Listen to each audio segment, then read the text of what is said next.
কৃষ্ণ দয়াময় এই পঞ্চ প্রেমে বাধা করে সর্বশ্রেষ্ঠ মাধুর্য প্রেমের কাছে হার মেনে রাধারানী পায়ে দাস কর দিয়েছে।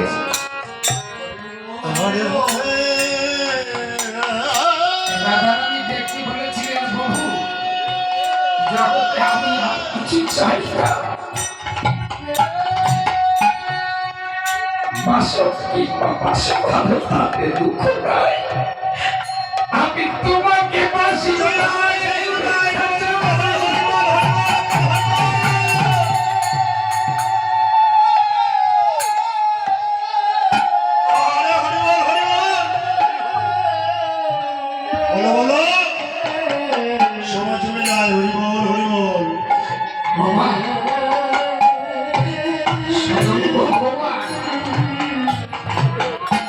রাধারানীর কাছে মাথা নত করেছিলেন। কেন? এই প্রেমের কারণে। একবারে প্রিয়কর আপনারা কি টাকা দিয়ে বায়না করে এনেছে এখানে যে আপনারা বসে থাকবেন?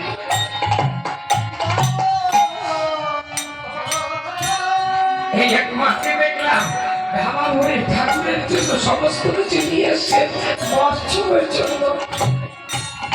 ওনাকে কি টাকা দিয়ে এসেছিলেন? কিসের টাকা এসেছে?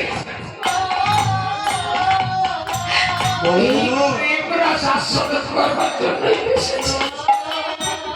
এই প্রেম হাতি বাজারে কিনতে পাওয়া যায় না।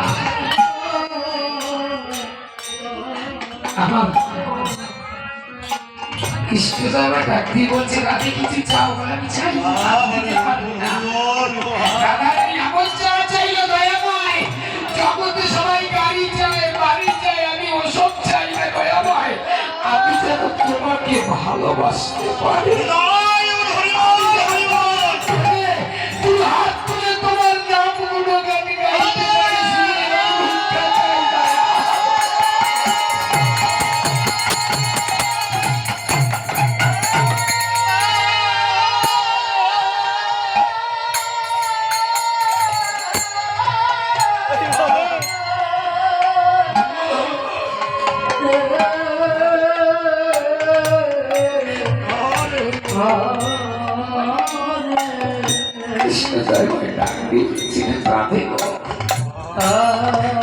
তুমি এমন চাওয়া চাইলে চির জন্মের মতো আমাকে ভিখারি করে দিলে।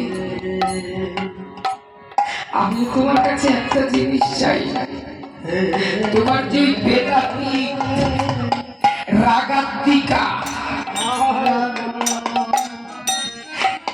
যে প্রেমের অধিকারী তুমি জগতে আর কেউ তোমাকে এমন ভাবে ভালোবাসে নাই, আমাকে অমন করে তো কেউ জীবনে কোনোদিন সেবা দেয় নাই। আমি তো তোমার কাছে চির ভিখারি হলাম। ওই কিঞ্চিত তোমার কাছ থেকে তোমার যে ওই প্রেম ভান্ডার যা গোলকে গোপনে লুকানো ছিল, ওখান থেকে কিঞ্চিত আমাকে দেও। রাধারানী বললেন, কি করবে? বলছে, কলির অনাহত জীব কত দুঃখে কত কষ্টে কাল কাটায়, এদের মুক্তির উপায় কি প্রভু? আমি এই কলির অনাহত জীবের জন্য